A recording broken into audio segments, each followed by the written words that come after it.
It's telling me we're streaming live. Perfect. That's a good sign. Okay. So we're on. We are on. We are on. Okay. Welcome everyone again. It's been a short break from Janine to Erin, which is perfect because it means we're jam-packing a whole lot of value for you today in day one of the Global Happy Homes Summit, where experts from all over the globe are joining forces to support families like yours to thrive during the current crisis. That's why we're all here. And that is definitely why Erin Ashley is here. Good morning, Erin. Welcome to the summit. Thank you. I'm so happy to be here. Yeah, I'm so happy to have you here. You know, I did a lot of asking around beforehand, and I think your space and what you practice and work in and teach is such a crucial area of focus at the moment for parents, for people in general. So I know that a lot of people are going to get so much value from you this morning, and I'm really grateful that you're here. So if you are there and you have questions, then by all means shoot them through, and Erin and I will do our best to first read them with all of this tech stuff that we have to deal with, but we will do our best. So Erin, why don't you, first of all, for those of them, people, everyone joining who don't know you, just share a little bit about who you are and what you get to do in this world. Sure. Thank you, Jess. My big passion is teaching yoga, mindfulness and meditation. And it's something that really helped me during a challenging period of my own life. It's been in my life since uni days, though. I'm not going to tell you how many years ago that is. No, just kidding. It's honestly 20 plus years ago now. And so, these are really just tools. When we practice yoga, it's much more than physical movement, but it's like the gateway in through physical movement to deeper layers of our being. And yoga, movement in the body, that can then prepare for increasing mindfulness, that is becoming aware of how we think and feel, to then be able to meditate and practice calm and peace and all those intended experiences that we're after in life. So these are really just three modalities that I see as wonderful methods to achieve our intended experience of life, like happiness, joy, calm, etc. Yeah. So that's what I love doing, and that's what I get to do, and I feel like I'm getting to do it now more than ever, because the volume's getting turned up for people a little on the opposite of peace and love and happiness, so now I'm finding this, I'm really grateful to be doing what I'm doing and being able to support people. Yeah. And so let's go there. What have you been seeing in the last few weeks, Erin, with everyone that you work with and support and come into contact with? What are you seeing as people's experiences right now? A big theme, Jess, is overwhelm and heightened anxiety, or anxiety for people who haven't experienced anxiety before. There's a whole spectrum that I'm seeing, in fact, because there's people thriving right now, and I guess depending on where you were before this change happened, depends on where you are now. If things were already unstable, it can be like the final straw, or not the final, second final, hopefully, and we'll turn that around. So it's like the volume's getting turned up on everything. And so what is happening now, though, I'm seeing as, although it's something that we haven't really experienced before in this lifetime for a lot of us, that it is just another example of change as it's unfolding in life. And of course, change is always unfolding. It's the great law of impermanence, the great lesson of impermanence. Yet this one was quite unexpected, and for the whole globe, so it's not just something that's changed in your day, like your car's broken down, or someone said something that you wish they hadn't have said, or you've said something that you've regretted later. And this is the volume's getting turned up on it louder because it's en masse for everybody. The change is for everybody, whether it's positive or negative. So overwhelm is what I'm seeing a lot of people come to me with the experience of. And so now more than ever, you know, there's tools that I'm able to teach that are able to help people to come out of overwhelm in a really kind and gentle way. This is the best approach. Yeah, certainly. Certainly, overwhelm. That word is popping up more and more, and it can mean different things for people. It really can. Our bodies react so differently to external stresses. So, what are some of those reactions that you're seeing in people? What does overwhelm actually look like in your experience?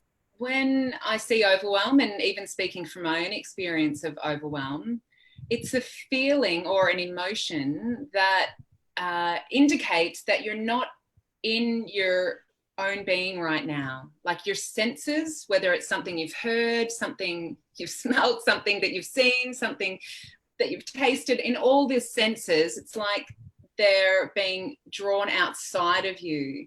And so you kind of lose touch with where you are in the present moment. You're not very grounded. You're not here in the present moment. Overwhelm really indicates that, you know, you're hijacked by something that you've heard or seen or whatever, but in the past, or by thoughts that you're projecting about, well, what if this happens in the future? Or I don't know what's going to happen next, or what news are they going to bring out to us tomorrow? What stage are we in now? And all of these unknowns take you out of being right here, right now in the present moment. And when you're able to draw those senses back into the body and onto the breath, this is the beginning of reducing overwhelm. So what's really great is we can use these very simple tools that we have with us at any given moment. There's no need to carry around meditation audios with you or rely on anything that might not be there in any given moment. As long as you're alive, you've got your body and your breath. So let's use these as tools that we're always going to have. Yeah, I love that so much. I feel like you've just explained it so simply, in that when we're overwhelmed, it's all of the external, our senses are just in overdrive. You know, we've forgotten us here, and our brain is so busy trying to problem solve a lot of the time. These are the discussions I tend to have with my clients so often, because our brain is a survival machine, right? And so it's constantly trying to clutch at straws to keep us safe. And right now, more than ever, that's just not possible, right?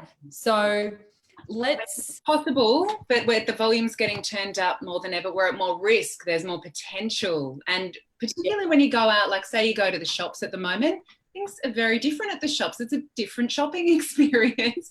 And so there's just more of the potential to have impact on you. So, you know, being in touch with your body and your breath before you go out to the shops is put you in a very good position to not be so impacted and affected. Like you can still be aware, and it's very sensible to be taking on information and managing risks right now.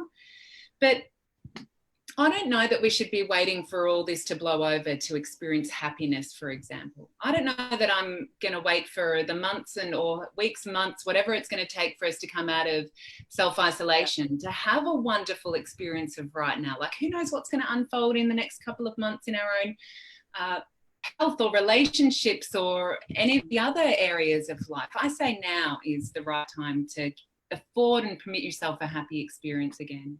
Yeah, I love that, because we are thinking about, oh, this is going to happen for 3 months. Okay, well, then that's when everything will return to normal. However, there just is no normal one, and there actually is not going to be the same normal that you knew before. That's gone.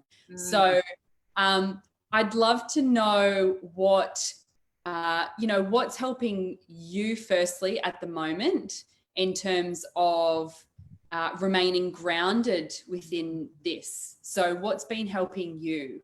Yeah, good. Well, I have 4 key steps that I put into play as soon as I wake up every day. So keeping a morning ritual has been very powerful for me.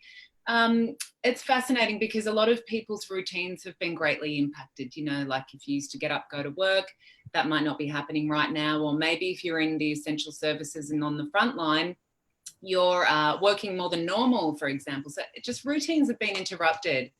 Even a client of mine's a flight attendant, and she's, was busier more so than normal, and now she's grounded, like there's no more flights. So, and even when she was up in the air flying, she found it really challenging to, funnily enough, feel grounded, but to keep this ritual, because she's on all the different time zones. But I think any time that you wake up, wherever in the world you wake up, whatever time it is that you wake up, because that's always going to happen once a day, hopefully, then what the 4 steps are: firstly, moving your body.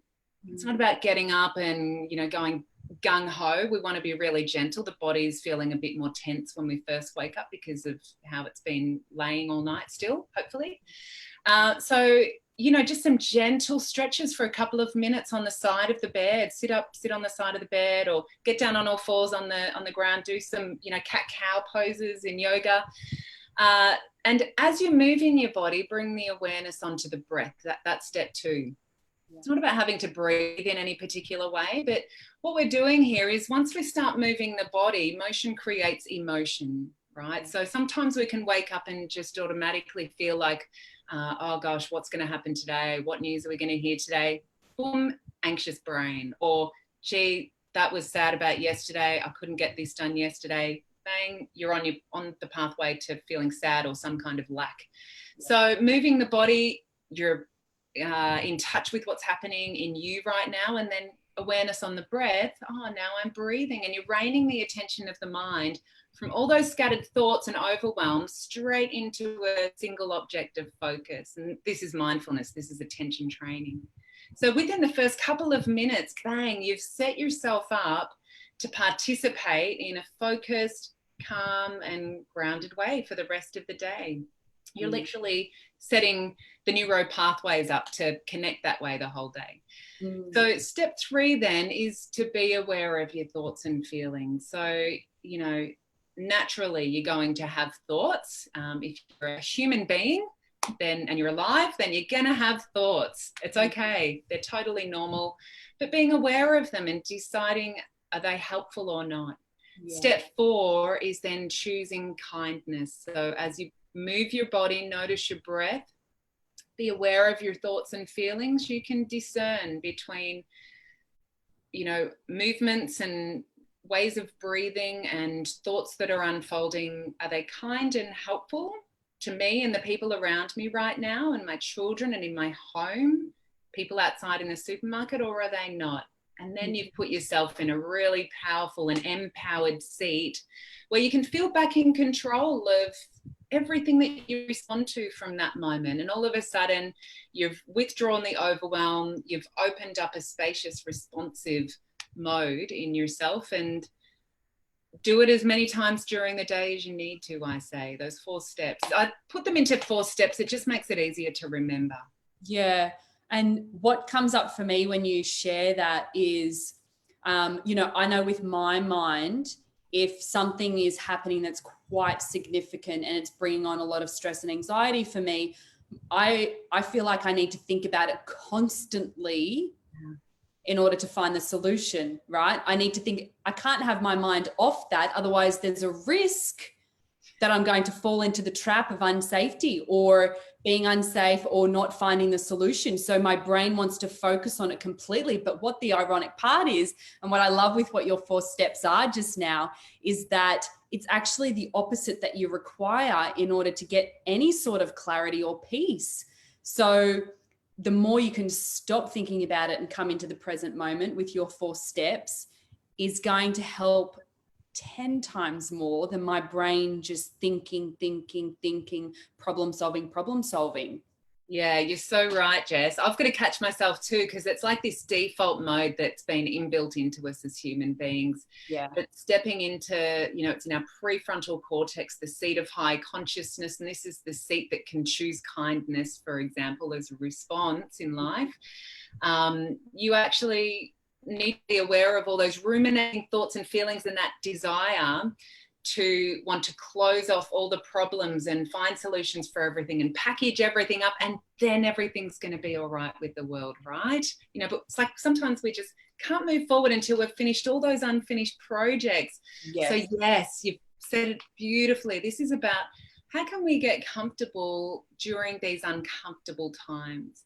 Even when we're feeling overwhelmed, it's not that it's a bad thing to experience overwhelm, but how can you let the overwhelm be there and then watch over it and have a relationship with it, you know, but not be so stuck in it that it's affecting you and your family. Or if it is, then place kindness over that and go, oh, look, this way that this what's happening to me is affecting me and my family, and congratulate yourself for noticing. Consider that the win, because that's the portal to diffusing being so hijacked anyway. And you know, we're such a demonstration for our kids and everyone who's in our home at the moment. And not to say that from putting pressure on anybody here at all. What I mean by that is, in fact, for them to see that you're experiencing a gamut of emotions right now, and that you're even a little uncertain or, you know, emotional, or managing things day by day differently to how you normally would. I think that's okay for kids to see. They come to understand that it's okay for them to fully experience their emotions too. But remembering that if you do have children in the home, that of course they want to feel safe and loved and nurtured right now. And so, you know, you can be watching, you can be even saying to them, oh, mum or dad, feeling a little emotional right now. And sorry if that just got cut off there. There we go. I'm feeling a little emotional now too, but hey, here's what it's feeling like in my body and breath. When you experience this, where do you experience it? And communication. Yeah, they are such powerful conversations. And that's definitely one of the tools that I would tell my parents too, right? Our children learn from us by modeling the behavior far more than our words, as you know. So to be able to express what we're experiencing, because emotions are seen most of the time, then that's a real powerful gift that you're giving your children, no doubt. So I guess those 4 steps are absolutely brilliant. And I highly recommend, if you're feeling completely overwhelmed, then at least, if anything, just start with those simple 4 steps. They are so easy, and everyone can have access to that wherever you are. I think that's so beautiful. Just like you were saying before, how the natural tendency is to want to continue resolving the issues, but in fact it's the opposite, that you need to find this space, you know, through these 4 steps. When you land back in your body and breath, like, here's really why you want to do it, is because it allows for creativity again. So, you know, trying to process everything, ruminating on the thoughts, being stuck in all the emotions is going to stifle any ability for you to be creative and be solution focused right now. The Dalai Lama released a letter the other day from his office, and he said, if there's something to be done, you know, he addressed all of what's going on in the world right now. Sure. And he said, acknowledge that, you know, help the vulnerable, support the frontliners. Now, for you, if there's something to be done, then do it, and without worry. But if there's nothing to be done, then worrying really is fruitless.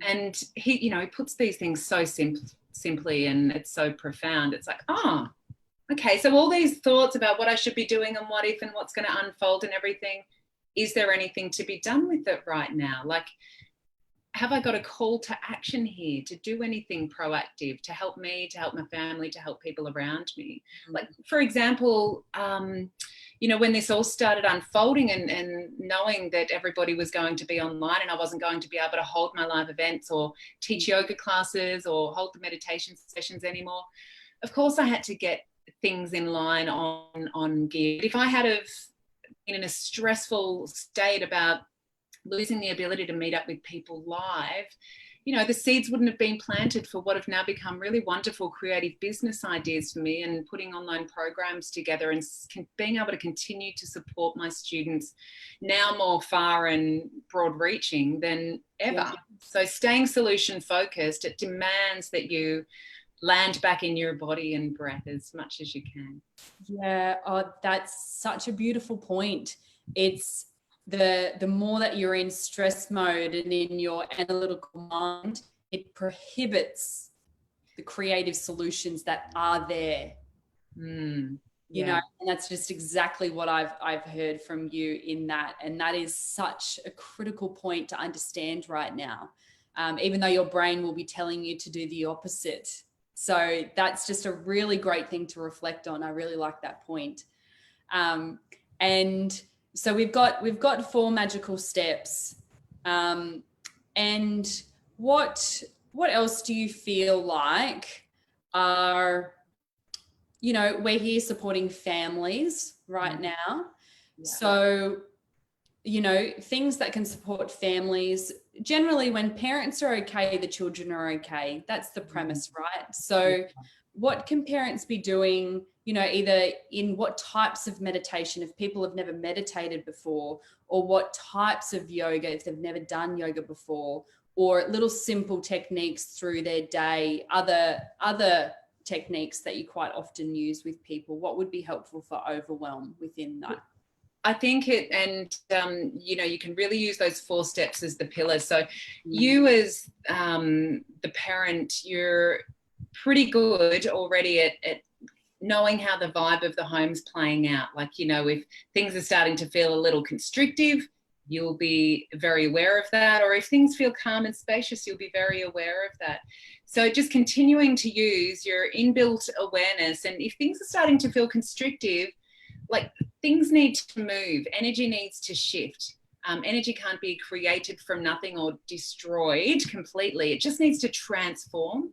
So, you know, with the kids, for example, or with the hubby or with the wife, moving creates the emotion. So I know that we can't move as far reaching as we have in terms of distance across the landscape at the moment, but some kind of activity. I mean, I've been doing family yoga classes online for free, and if you search up YouTube, there'll be loads of free videos on there. My kids love Just Dance. You know, I chuck that on and they do all these cool dances. Try to rope me into doing it. I'm hopeless, but I'll give it a go. You know, maybe I had my daughter just last night write down a list of things that her and I could do today, because she got really excited about having a mummy-daughter day. I said, I've just got to speak with Jess and then you've got me for the rest of the day. And she wrote down like 52 things. I'm like, whew, that's a busy day. She said, you know what, we can just use it for the rest of the quarantine period. So that's good. We've got a lot of things to go to. And, you know, kids love the planning of things too, particularly girls, I think. They love to plan rather than actually getting there and doing the activity. They can spend so much time in planning. And just keeping the communication open. I mean, I think this is about keeping the body moving, keeping the communication open. Yeah, that's beautiful. And I think the point there that's really beautiful with your daughter is that sometimes we can underestimate the ability of our children to make decisions on things. So actually asking for their opinion during these times on what they feel they need, what they think they might need, what they think would help them is really quite powerful, especially when we're in such close proximity with them at the moment. So, you know, on that, your girls would be home now. And so how is that going for you, as, you know, schooling at home and all of those transitions for your girls? How has that been for you? Yeah, good. Look, the first few days it was, you know, different, and they were treating it a bit like an extended school holiday thing. But of course, it quickly unfolds that, you know, when you can't see friends or travel anywhere, it's a bit of a different school holidays. One of the primary school that one of my daughters goes to, the principal sent out a wonderful letter yesterday. She said, it doesn't matter so much what you do with your children right now. It's about how they feel right now that they'll remember. So she said, well, it's great to do online learning and, you know, the homework that we've delivered to you. Like, don't put a huge amount of pressure on it. They're going to be fine. So what's more important is how they feel right now. And you've just stipulated it beautifully, Jess, about communicating, you know, how they feel and be guided by what they want to do right now with their opinions. So, you know, what unfolded after the first few days was a lot of creativity.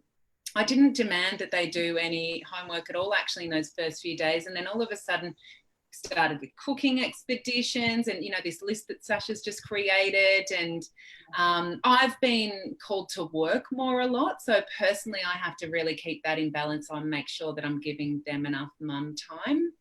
But we're finding the balance in that. Yeah, it's really moment by moment, day by day. Each day is really different with them at home. I think, though, with what we've talked about and just ensuring there's movement, ensuring that they're able to lead the way and support their ideas, there's probably a tendency to, because we need to accommodate them more than ever at home because they're not at school, is to, you know, go into a bit of, well, don't do this, don't do that, keep that tidy, keep all the, you know, boundaries can get really constrictive, and we just probably need to relax back a bit. And again, this is coming back full circle that we just need more practice of getting comfortable with being uncomfortable right here and now. This won't last forever. This too will change. You know, can you be uncomfortable with a few more toys on the floor right now and things being a little messier than normal? It's great practice. Then you'll go back out into life, out to the shops, and then after all this has moved and changed, and you'll be very well versed in managing unpleasant situations. Absolutely. And that's really one of the opportunities here. You know, I often like to think of our box of reference is we're quite comfortable in this box. And then we come up against situations like this, and it forces us with some resistance and tension that we feel in our body to just get past those barriers a little bit. But the last few weeks has really kicked us out of that box. So the opportunity here, if you're willing to take it and be quite courageous with it and see the opportunity, is that after this is over, whatever that may look like or mean, your ability to experience more tension and more uncomfortable sensations in your body has skyrocketed. So everything that you felt like was difficult beforehand is not going to feel like that afterwards if you take that opportunity. And that's exactly what I'm hearing you say there. And that it's just such a beautiful, it is an opportunity, and we get to choose if that's how we want to be afterwards. Absolutely. Yeah. I mean, you'll find that the way that you're in relationship with your kids at home, the way, if you have pain in your body, the way that you're in relationship with that right now, if things are feeling constrictive in business or finances, that how you participate in those changes right now will be reflective of how you normally participate in life when things change or don't go how you thought they would go. But yes, using it as practice. It's like a little playground. It is a playground. You know, that's what our kids are experiencing their practice playground every day, and we've just stepped into ours. You know, that's a nice way to think of it. So I guess with I did have a question, by the way. I had one question come through that was quite important. I feel, because I feel like this is probably a challenge for a lot of people, and I know that I have felt this too. So at the moment, and previous, but at the moment with the current challenges, you know, our brain is thinking so much that we often will seek downtime through measures that are not really serving us. So this particular mum gave the example of it being TV, you know, to disassociate, to completely go offline, right? Ideally, she would like to be doing some yoga and meditation. Ideally, she would, but she feels like that's another task to add onto her list. So when you've got people that feel like it's too hard to maintain a practice or to even choose yoga and meditation over TV, which TV does not serve us in any way to calm us. It's just a temporary fix, whereas yoga and meditation is long-term. So what advice do you have for those big days when we just want to switch off and TV is the easiest thing, but there's no benefit to choosing yoga and meditation instead? One of my great yoga mentors, Brian Kest, you know, I think of how he would respond to that, and it's the same one that comes up for me all the time. He would ask, if you think that you don't have time for yoga or meditation that you know is going to be of benefit for you, then ask yourself the opposite. Do you have time to feel like crap? It's putting it really bluntly, but it's like it cuts through all of that downward spiral that we can take ourselves into. I mean, I'm all for allowing those moments and those emotions when you're feeling flat. It's not a problem to feel like that, but when you get stuck in it for a longer period of time, that's when it really becomes a problem. So remembering something greater, like remembering how you felt the last time that you made it to the gym, or when you practiced yoga when you really didn't feel like it, but you did it anyway, and how that changed the face of your day. I'm off a day off, like no problem, you know, like wallow, feel flat, whatever. More than a day. I mean, I don't even give myself a day these days, because I just, you know, it's like I definitely give myself time, and I'm definitely stuck in emotion sometimes longer than a day, no problem. But I don't know, give yourself a set amount of time, like a couple of hours or 3 hours, and make the decision, then I'm going to get up and move the body. Sometimes though, we think we need to take a yoga practice for an hour or take a really long meditation practice. Just say to yourself, I'm going to do 3 minutes and start there, like start small. Start connecting the dots, and then you'll, you know, be back to your happy place. Yeah. I love that. Straight through. Do you really have time then to feel like crap? Perfect. And start with 3 minutes. You know, it doesn't need much. You know, and going back to meditation, because meditation really it's a key to unlock so many possibilities for us to be joyful and content and peaceful. So what are some go-to meditation practices that you feel are most beneficial, or, you know, what does meditation even mean to you? And for people that maybe haven't really started a practice of this, but really feel like now is the time because of just how challenging things might seem. Yeah, good, Jess. I'm glad you brought it up. It's a tool that can be used for many different purposes, but really it's one that just allows you to take a pause and notice how you're showing up in the world right now. Like you know, when we're in overwhelm, we can't often even describe it as overwhelm. You're just like, oh, you know, and you start projecting it on the outside world until you sit there and take a couple of breaths in and out. You could call that meditation. You don't even have to close your eyes. You could do it standing, or you could even do it walking, but take a couple of breaths and rein the attention in onto your body and your breath. And very quickly, you'll come to understand, oh my gosh, I had no idea my shoulders were like that the whole time. Like I was in a constrictive state, and now I'm aware of it and I can choose a different response. You go into meditation, you notice your body and your breath, and you go, oh my God, my eyelids are fluttering. I can't even close them. You'll realize you're in an anxious or, you know, flustered state. The power is the awarenessing. This is how I'm presenting right now.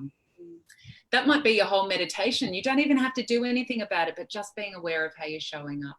So a 3-minute breathing space, which is really just finding a comfortable seat or laying down somewhere for 3 minutes, and just focus on the way that the breath enters the nose and leaves the nose. You'll quickly find that after a few seconds, maybe even 10, maybe 15, see how you go for 20, that thoughts will come in. So again and again, we just keep bringing the attention back onto the breath for 3 whole minutes. Sounds short. Give it a go for 3 minutes. It's totally worthwhile though. When I hold my meditation evenings, or people who comment on my Happiness Online course in the Library of Meditations there, they'll go, I can't believe when I started that meditation after 3 minutes of just reining the attention in onto my breath, how calm, centered and grounded I feel now.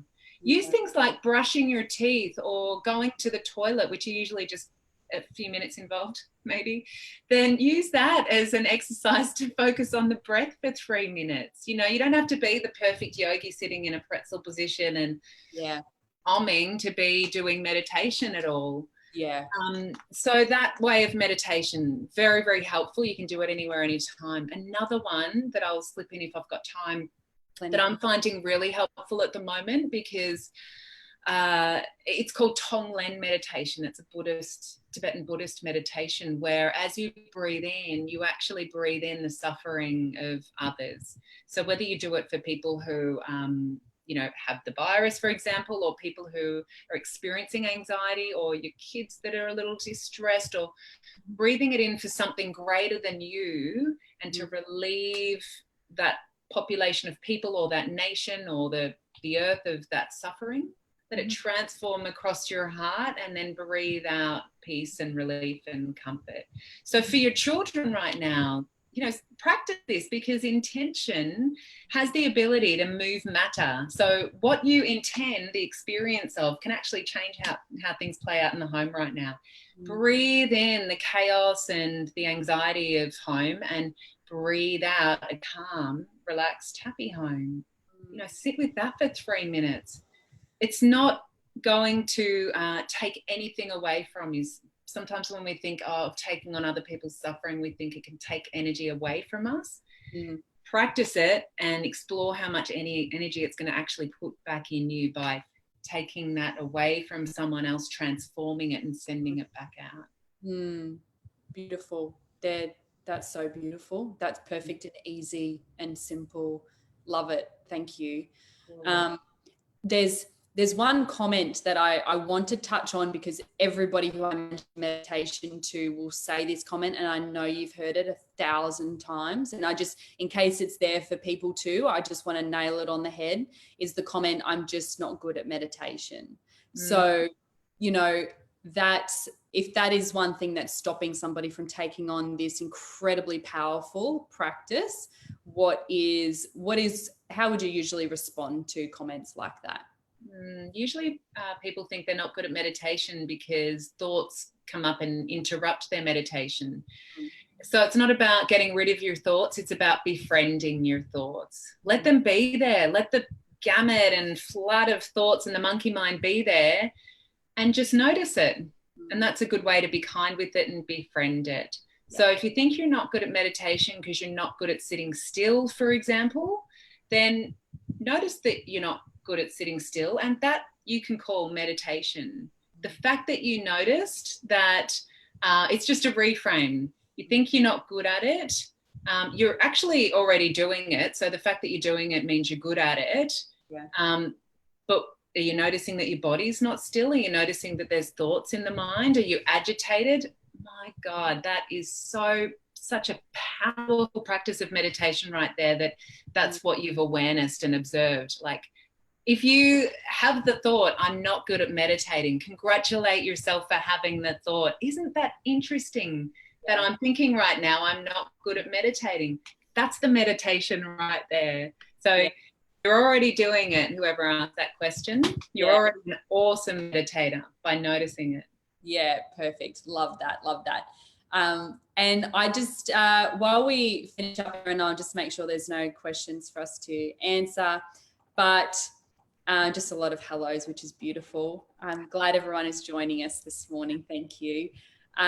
So 2 questions to finish up. So for you, Erin, what has been and will be the opportunity for you within this chaos?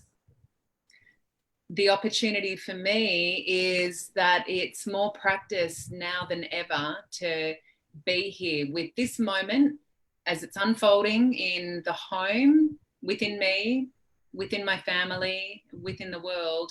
It's more practice to have a relationship with life as it's unfolding, on this breath in and on this breath out.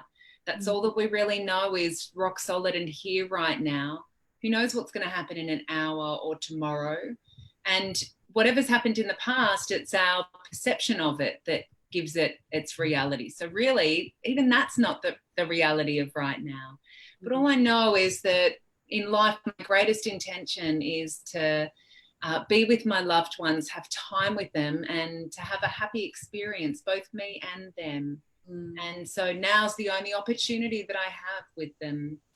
And so for me to be here and be the demonstration of that, awesome. Then out to my next circle, out to my customers and clients all over the world, to spread it out to them too and be the demonstration. Yeah. So I'm thankful and very, very grateful for that opportunity. Yeah, gorgeous. And the final one is, what does a happy home look like to you and feel like to you? The first thing that came to mind was it's so hard to define because I see kids running around, I see things untidy, but what I do see is that everybody's okay with it. And so when we're able to accept things as they are in the present moment, it doesn't mean we can't change things. It doesn't mean that we can't ask the kids to tidy up. It doesn't mean that we, but being okay with how things are right now, and then choosing kindness with whatever actions that we move forward on from there with is the way. And that's really what creates a happy home. Yeah, that's just so great. That seems to be, it's popping up a bit, is just the mess and the laughter, that it's just okay. The mess is okay. It's really okay. So that's beautiful. I love that. And to remember, I get it. I want the mess to be tidied up at some point during the day as well. It's not about it being there the whole time. I want to be really real here. But it's like, be okay with the mess, awareness it, and then decide what's going to be the kindest next course of action. Like, how can we tidy it up in a really fun way, for example? It's exactly the same thing that you're practicing with thoughts and overwhelm and emotions and things that are going on right now. Be okay with the mess and then choose kindness. Okay, what's the next step going to be? Move my body, move my breath, be aware of my thoughts and choose kindness. Perfect. That's the perfect ending, because as we know, how you do one thing is how you do everything. So it doesn't matter. Yes, I love that, Erin. Thank you. So Erin, you do have such incredible value to offer. So if people want to experience what you do and seek some guidance and support from you, or your yoga classes or anything, where can they find out more about that? Head to erinashley.com.au. That's where you'll find, I've got an ebook that outlines those 4 steps. You can download that there. There's also free mindfulness meditations there if you want to try that 3-minute breathing space, for example. And if you're on Facebook, which you are, if you're watching this, then I've got a My Mindful Tribe Facebook group that I'm streaming free and live yoga classes from at the moment. And if you go in there, there's already the recorded ones for the family there too, as well as for individual practice. Yeah, so great. So let's use our time to do things like this. So perfect. Thank you, Erin. And I'm so grateful to have you on here. And I absolutely love your work, and your energy is so beautiful all the time. So thank you. Vice versa, Jess. Thanks for putting this together. You're doing an amazing thing, a great initiative. Thank you. Thank you so much. And thank you everyone for joining. Thank you. Any questions afterwards, put it in the comments, and of course we'll get to them. But yeah, I hope you got as much value out of this as I did. So thank you, and see you later, Erin. Thanks, Jess. Bye. Bye, everyone.